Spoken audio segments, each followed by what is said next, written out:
Hello and welcome to The Buzz, the podcast of the Jazz Journalists Association, an international professional organization of writers, photographers, and broadcasters focused on jazz. I'm Lawrence Purrier, proud JJA member and managing editor of The Buzz. I'm pleased today to bring you JJA board member Bob Blumenthal, hosting a discussion with two of our 2025 Book Award winners, Jonathan Grasse and Elijah Wald. Jonathan Grasse is a professor of music at California State University Dominguez Hills. There, he teaches world music, music theory, and composition. His work, Hearing Brazil, Music and Histories, and Minas Gerais, is the definitive English-language study on that region's musical traditions. It's complemented by another of his books, The Corner Club, in which Jonathan examines Milton, Nascimento, and Lo Borges' 1972 album, Club de Esquina. Jonathan's book Jazz Revolutionary, The Life and Music of Eric Dolphy, published by Jawbone Press, is JJA's 2025 Biography of the Year. Elijah Wald is a musician and author of over a dozen books, including Escaping the Delta, Robert Johnson and the Invention of the Blues, The Dozens, which examines the role of that insult game in the development of rap, and How the Beatles Destroyed Rock and Roll, an alternative history of popular music. He also wrote Dylan Goes Electric, which served as the inspiration for the film A Complete Unknown. Elijah has a PhD in ethnomusicology and sociolinguistics and a Grammy for production and liner notes. His book Jelly Roll Blues, Censored Songs and Hidden Histories is JJA's 2025 Book of the Year about history, criticism, and culture. And now I bring you Bob Blumenthal, Jonathan Grasse, and Elijah Wald. Welcome to the podcast, and great to see you both. Let me start with this. I'm always curious about why an author chooses their subjects. So let me ask why you chose to write about Eric Dolphy. I was struck by his playing, even as a non-jazz musician in my high school years, just completely taken by his style, along with Ornette and Coltrane and others from that era. And through the years, I wondered why there wasn't a more significant book about Dolphy in different respects. But it was never something that I put on the front burner in my academic career, as for one, I'm not necessarily a jazz scholar, except for a few of these topics that I've pursued. So I think the fact that there hadn't been a significant Dolphy biography motivated me to write one, but I had already done a lot of hobbyist background where it was just something I did on the side of maintaining what I called the Dolphy diary, because I sensed that there were conflicting dates and different takes on different parts of his life that seemed conflicting to me. So I wanted to take notes and have a file on his life. That evolved into a book project only a few years ago. When did you start compiling the data in your personal file? That would have been in the late 80s, early 90s, where I just wanted to know more about, of course, the Vladimir Samosko and Tepperman book is great. I love that book.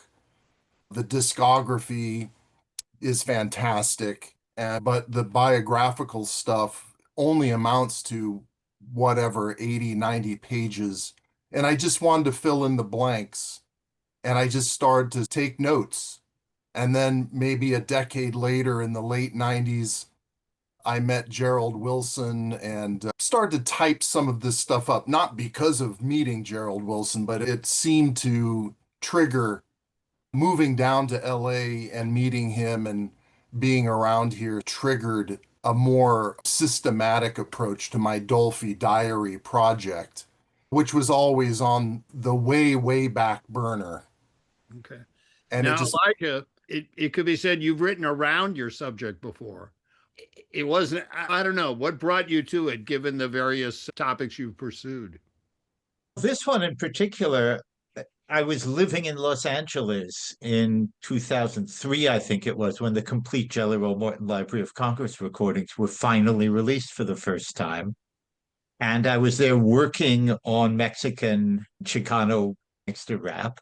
And I also, right around that time, I think I was actually teaching my blues class with a lot of students who were listening to that. And I was struck by the fact that a bunch of the material in that Jello Morton series, he's using the language and subject matter that was common in gangster rap, but had not been allowed to be recorded until the 70s, and it didn't become common and widely dispersed till the 90s. And in Jelly Roll Morton's case, this stuff had been recorded in 1939, and those tracks had never been issued until the 1990s, and included a song that's 52. It's a narrative ballad in 12-bar blues form, that what's there in the recording is 52 verses long and half an hour long. There is no other evidence that there ever were such things as epic ballads in 12-bar blues form. And the only one ever recorded was recorded in 1939. And nobody asked anybody else of that generation about that because it was hidden away, because the language was considered obscene. And that got me wondering how much else we don't know about the blues and jazz tradition, because it came out of worlds where people talked like people talk in bars, and therefore was literally unprintable. You could not send it through the mails. So I started looking around just to see how much had survived and what people were saying in interviews, and just trying to get a sense of how much of that world had been concealed through censorship and what scraps might have survived. And basically spent a dozen years on that. Partway through that project, I did my book on the dozens, which was very much the same project. And then I decided to do the broader project and went back to the Jelly Roll Morton, basically using him as the Virgil to my Dante, the guy who I was following through this world that he knew well. But it's also a story of not only Morton, but his interlocutor, as it were, because this gets told through the eyes of a third party. You're right. This is, in that sense, it's very much in line with my other books. A lot of what I do is try to remind people that history is not what happened in the past. It's the process of creating stories and narratives about what happened in the past. And they always are created in the present by particular people with particular interests for particular purposes. And if you go back over the same material, asking different questions, you'll see completely different things. Perfect example in this book. There's a guy I talk about named George the Rhymer, who, when I started looking at old interviews of the old jazz guys from New Orleans, is mentioned over and over by Kid Ory, by all sorts of people, as the most popular performer around the district. And all these jazz historians had done these interviews, and not one of them ever mentioned him in their books, because his skill was that he improvised rhymes on people's names or whatever else. And that was the big money-making skill. And he was not an interesting musician.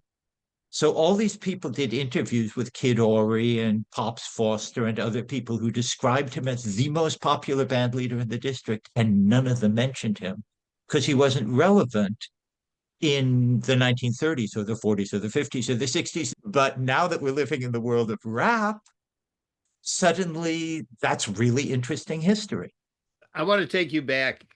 The first music you heard that led you to write this book, if there's some specific music that if you could go back and say, here's the seed that was planted when I heard this song or this track, what do you think? In my case, it would definitely be the prestige re-release of Outward Bound that I picked up in my library, my local library, after reading Eric Dolphy's name for the first time in the title of a Frank Zappa tune, Eric Dolphy Memorial Memorial Barbecue. And I love that track and that whole Weasels Rip My Flesh album. And I put that record on, and GW is the opening track, and it fused part of the universe right into my brain. The rest of those tracks from Outward Bound, I just found equally charming and powerful. Definitely Dolphy's first studio album as a leader on Prestige was the initial kick. Okay, Elijah. I suppose it would be the first time I heard the uncensored version of Wine and Boy, which was a song I knew perfectly well, and a label called Stash Records that was mostly releasing LPs of early jazz and blues drug songs, put out an album called Copulatin' Blues. And all the other tracks on it were the usual double entendre stuff. And then there's Jelly Roll Morton, and he's saying fuck. And it blew my mind. And then when I heard of the Library of Congress stuff, it's, oh, so there's a whole bunch of this stuff.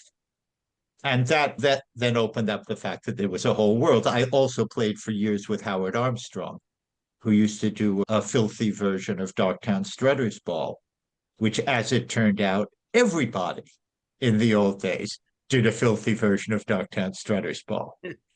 The basic difference in the two books, the Dolphy book, it's a first-time serious biography, whereas your subject, Elijah, there's been a lot written and a lot challenged about previous writing. And let me start with Elijah, who has to deal with the sludge of previous efforts to work through. First of all, that's what I do. An awful lot of my books have been, let's look at stories we've heard a bunch of times and go back to the primary sources and see if it looks different to us. And it almost always does.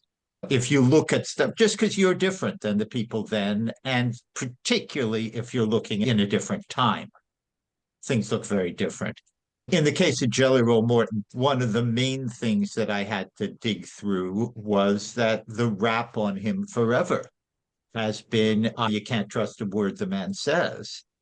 And that's just not true. His dates are sometimes off by a few years, but by and large, he's a remarkably reliable chronicler of his times.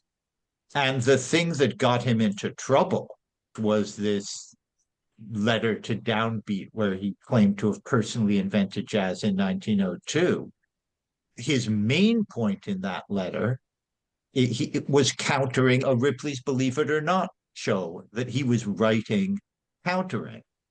And people have been writing about this forever. And as far as I know, no one before me ever bothered to try to get the script of the Ripley show, which has been there all the time, and in which W.C. Handy claimed to have written the first blues and had the first jazz band known all over the country as the greatest jazz band in America, which is just flat out ridiculous. And that's what Morton was responding to. And what he was mostly saying was not him personally. It was, sorry, New Orleans. There were all these guys playing jazz in New Orleans when W.C. Handy had never heard the damn stuff, which by our current definition of jazz is incontrovertible. But also, and he listed a bunch of names. Right. He said, in fact, I'm doing this historical project with the Library of Congress. And in terms of blues, I'm going to go back and talk with all these older guys in New Orleans. And he lists these names who, if you go back, are exactly the names you'd want to, in fact, talk to. One issue that I think you deal with remarkably well right at the introduction of the book is it's 2025, but you're going to see a lot of stuff that you might find very objectionable. So I'm just letting you know how I'm going to approach this subject. Did an editor say, hey, why don't you just get that out of the way? That was completely my own idea. Honestly, a lot of what I'm reacting to is that we're living in a time when I'm surrounded by people saying, oh, if you're a white guy, you can't talk about race. If you're a man, you can't talk about women and all this. And it's complete bullshit. Nobody objects to you talking about stuff if you talk about it respectfully and foreground the fact that you are speaking about it, in my case, as a white male. So I knew from the beginning, I learned this in the Robert Johnson book. If I say I'm writing about this as a white guy, the only people who are offended are other white guys who feel like their opinions should be listened to without that screen being attached. No objection from Black people about me talking about Black music, saying white people have this really weird perception of this stuff, and I'm one of them. Our perception has driven a lot of the history, and that's real, offensive or not. And Black people have often heard these things very differently from white people, and I'm going to try to understand that, but I'm who I am. So, that I've been there from the beginning. This book, obviously, because all of the obscenity and because people use the N word regularly. And notice, I make the choice right here in this interview. I say fuck, I say bullshit, I don't say the N word. And I wanted in the introduction to foreground the fact that sort of thing is always choices. Now, Jonathan, you could talk about some of these issues as well, but I'm also curious about it's the first time and you've got to find the facts. And I know you mentioned already that moving to Los Angeles inspired you to get more serious about what became the book. But can you talk a little about that and using Los Angeles as a resource specifically? I wouldn't go that far as a literal resource because I think because of Dolphy's legacy being the only child dying so young as he did without his own family, there isn't that lineage of people to contact with diaries or family memoirs. That was non-existent. Rather, it was more of a inspirational thing, just the power of place, if you will, and becoming a little bit more involved with some of the jazz scene here and some other academics who are interested in 20th century LA jazz history in an informal way. So it's not so much literal sources.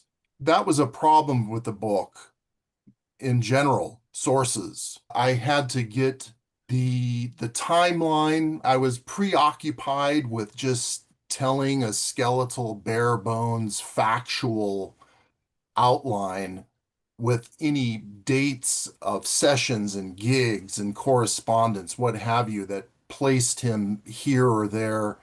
That's a solid background. So Los Angeles itself wasn't so much a source. He left in 58. I've driven by the house he grew up in. I've visited his grave. Those are more inspirational journeys that help propel the project. In reading the book, I wondered if you had access to the high school information through the schools, if that was one way Dolphy could be researched, or the Black press in LA, some specific resources. We're blessed with Google. I hate to say it that way. The Sentinel and a couple other Black newspapers a lot of their archives are available through different websites, and I just tirelessly searched through those for dozens of specific references that were priceless because they did tell the story the best they could about what Dolphy's activities were before leaving LA with the Chico Hamilton Quintet in the late 50s. So we're talking about sporadic press coverage. On one hand, he's the outlier jazz revolutionary. On the other hand, he's just a gigging musician who was very active in all kinds of commercial veins as well. That was an eye-opener for me as well. But I have to admit that it's not so much the physical locations of Los Angeles with archives or what have you that enabled that. I did work with a fellow at Los Angeles College that helped with getting between the lines of his enrollment there on two different occasions, 10 years apart. That was confusing at first because I didn't realize that he had gone back there. There were some anomalies that didn't make sense. But Los Angeles, more of an inspirational guide than a literal source. Let me pick one issue that fascinated me because I had heard about his studio that his parents Yeah. converted for him and these musicians who had passed through there, including Clifford Brown when he effectively auditioned for Max Roach. These stories have cropped up, and just how you built the story of this studio.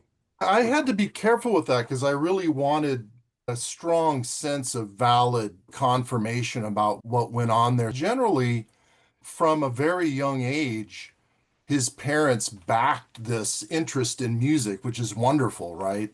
And he benefited from this little converted garage shed type of deal that even later was further modified when he got out of the army and returned in his 20s.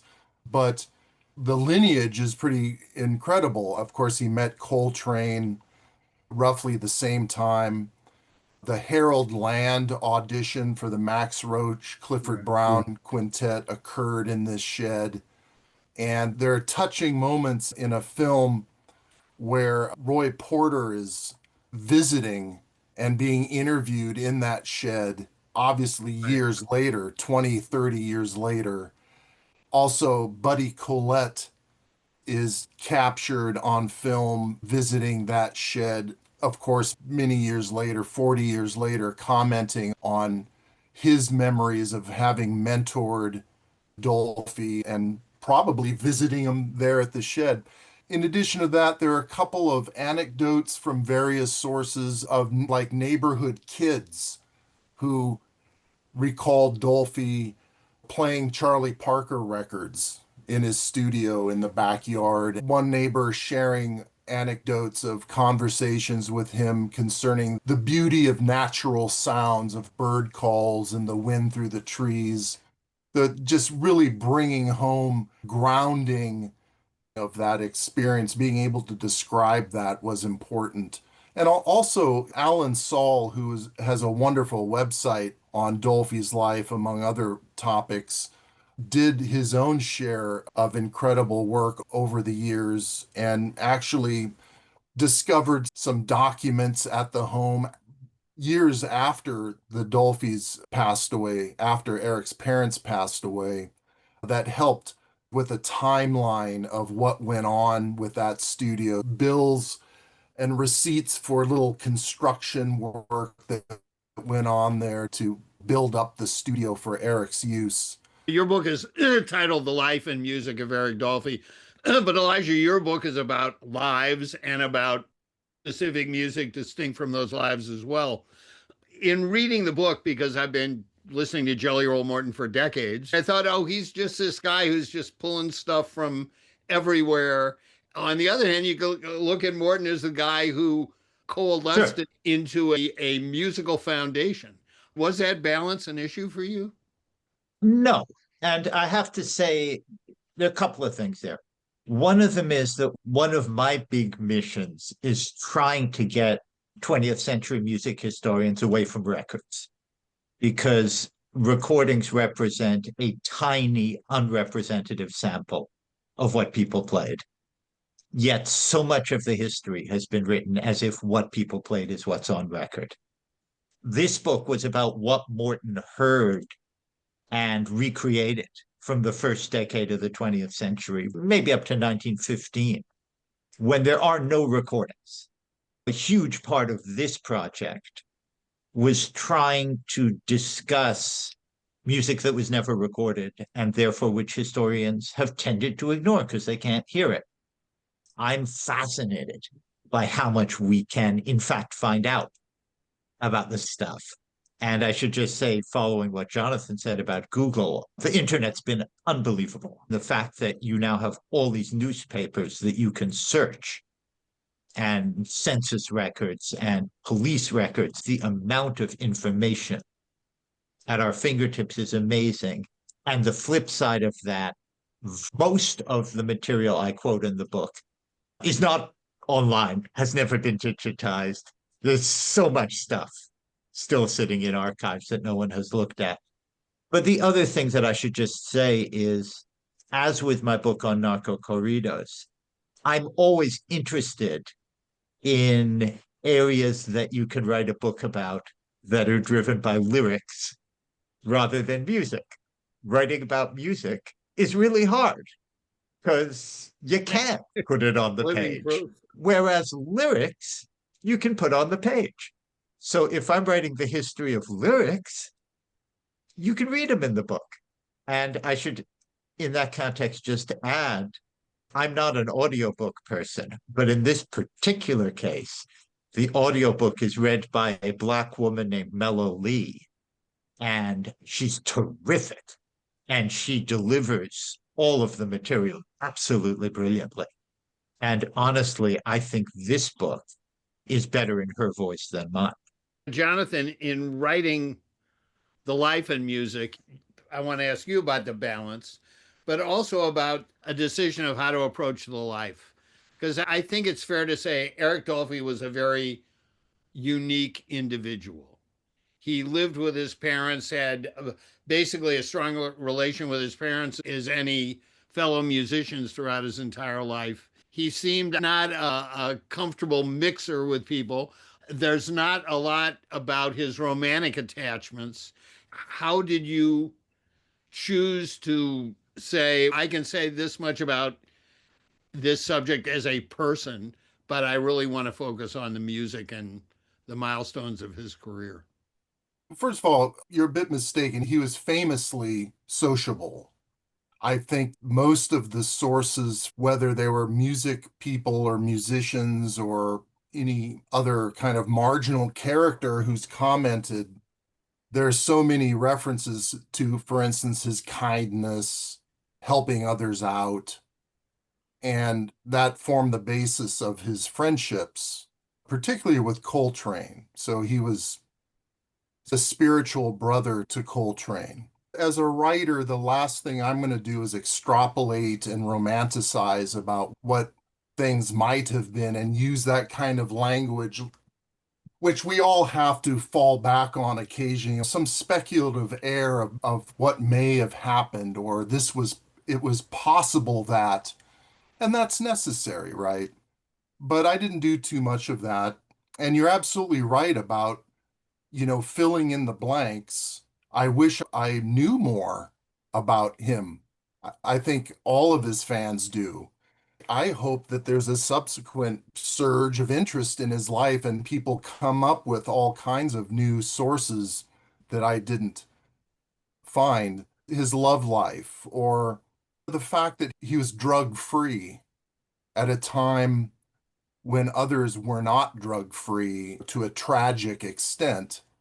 That goes back to your opening comment, is that he was a unique character, right? There's something about him that's out of the norm, if you will. Putting up with Mingus, on one hand, benefiting greatly from being invited into the workshop. Obviously, it was a career breaker. Some of his best playing is with Mingus, and everyone knows that. Yet he was a harsh dude. And there are anecdotes of Mingus confronting Dolphy, as he did with a lot of his other players, perhaps to the point of humiliation in front of an audience. But I think Dolphy stood in a certain air with Mingus in that respect and weathered that. I found a few anecdotes about some real confrontations between them, but that's really marginal. But I know what you're saying. Where do you choose to fill in the blanks, and how do you just move on from not knowing what happened? So, yeah, it's tough.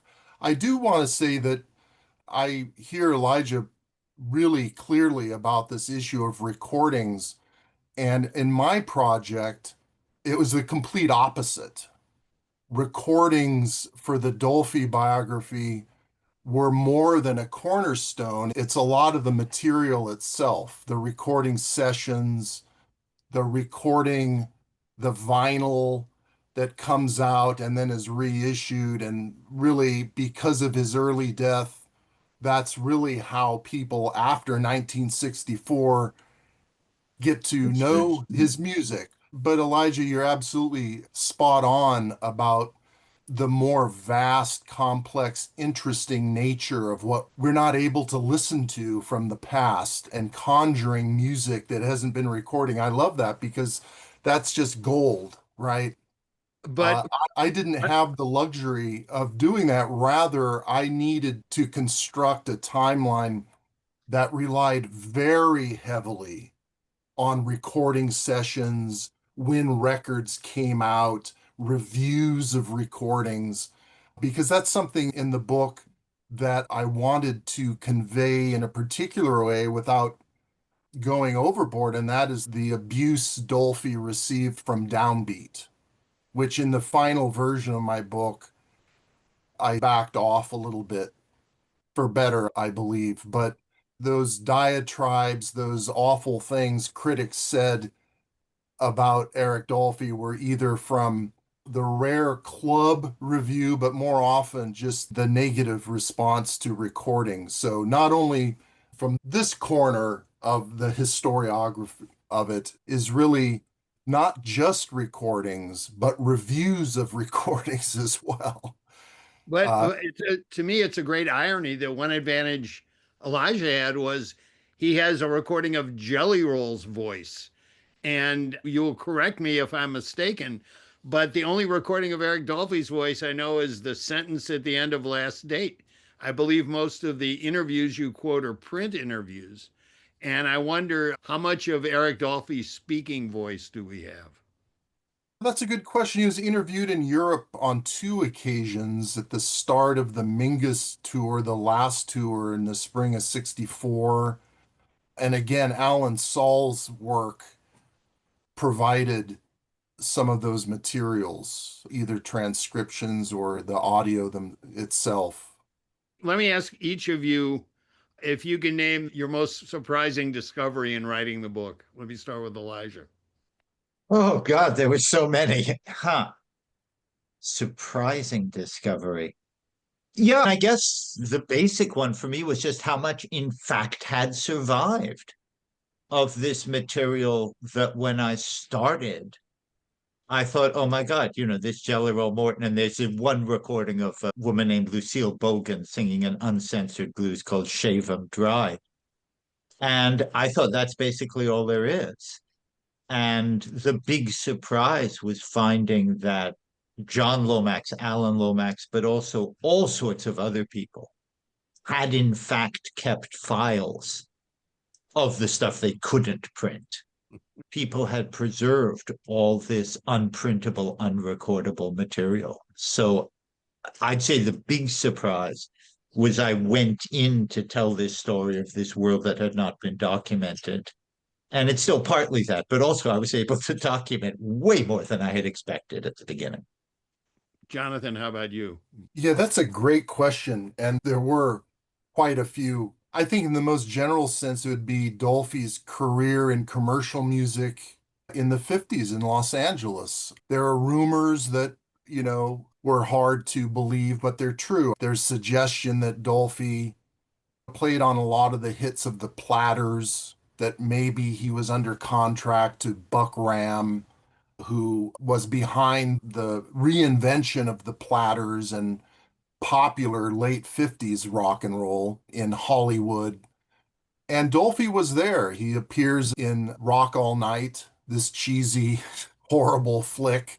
He's there playing baritone sax, and he played on Ernie Freeman records, kind of raunchy rock. And Gerald Wilson spoke in vague terms about hiring Dolphy on and off for many years after he turned from his stint in the Army. Gerald Wilson was very successful with Capitol Records as an arranger.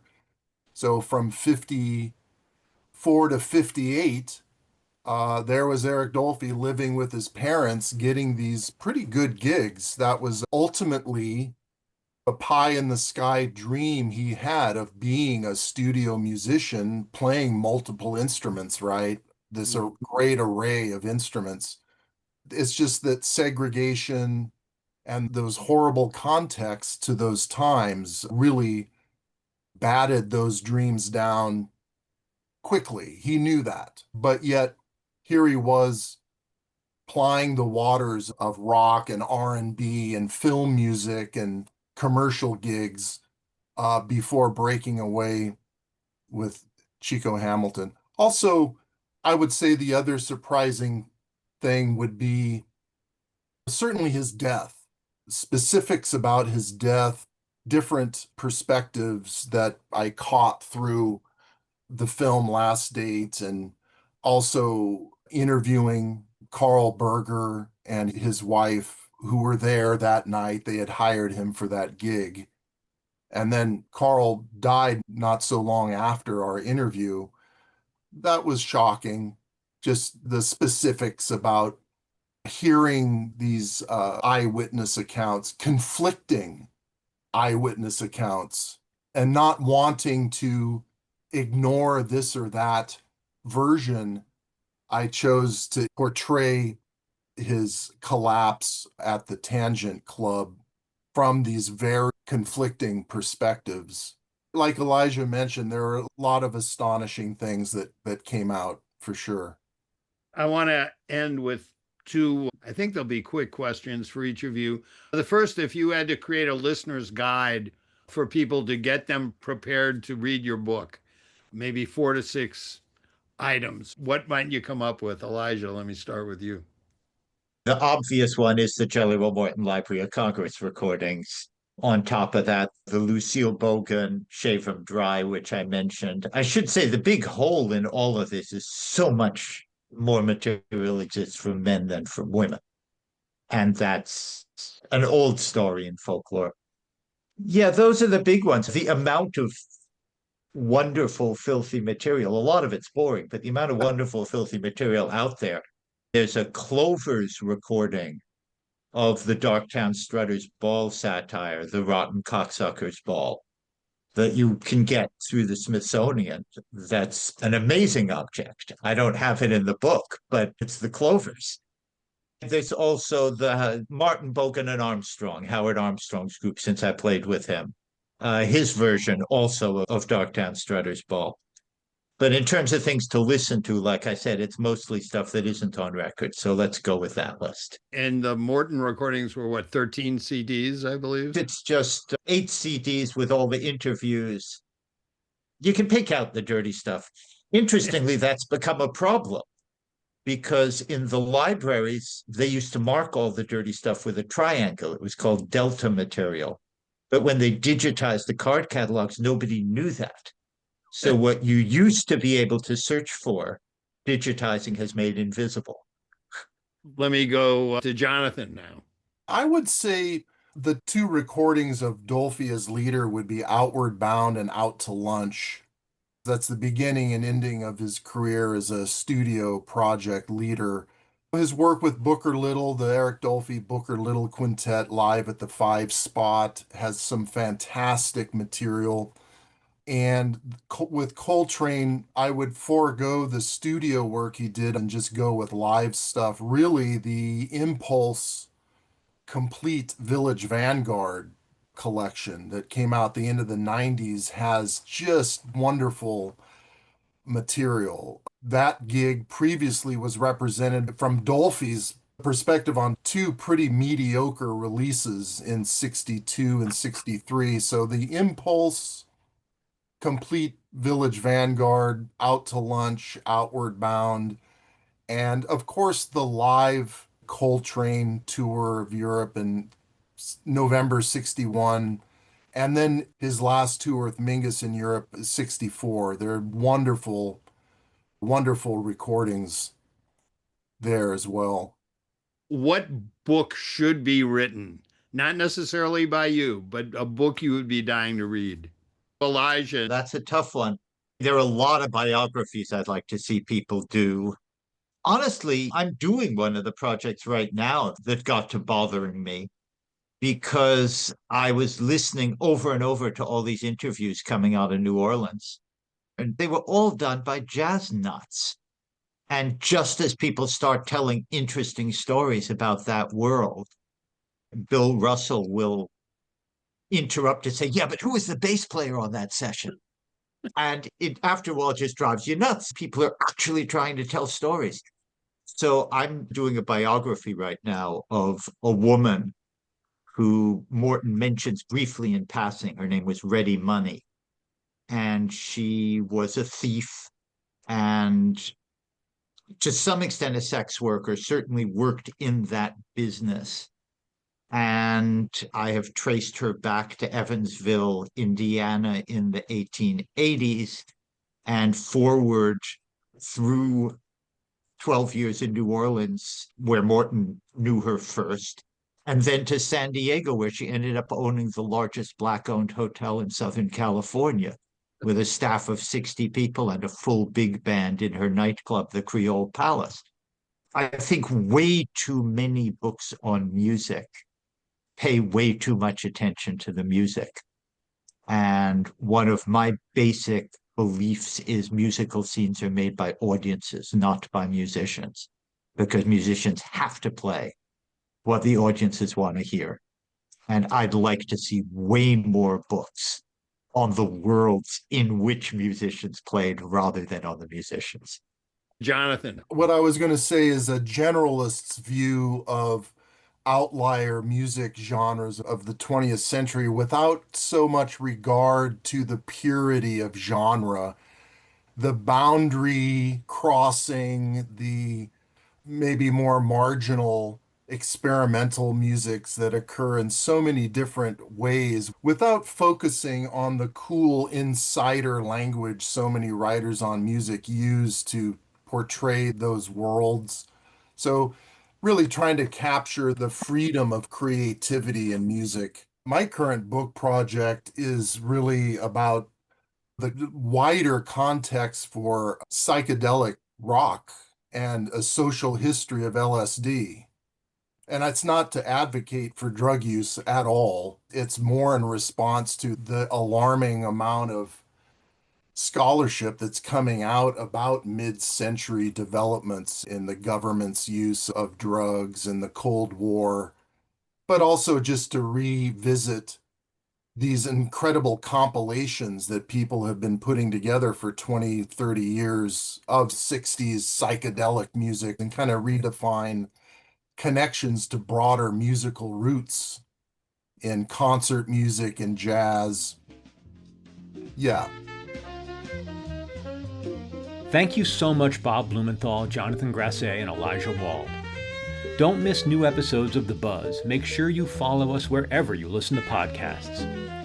For more information about the Jazz Journalists Association, go to jjanews.org. I'm Lawrence Purrier. Thanks for listening and stay in touch.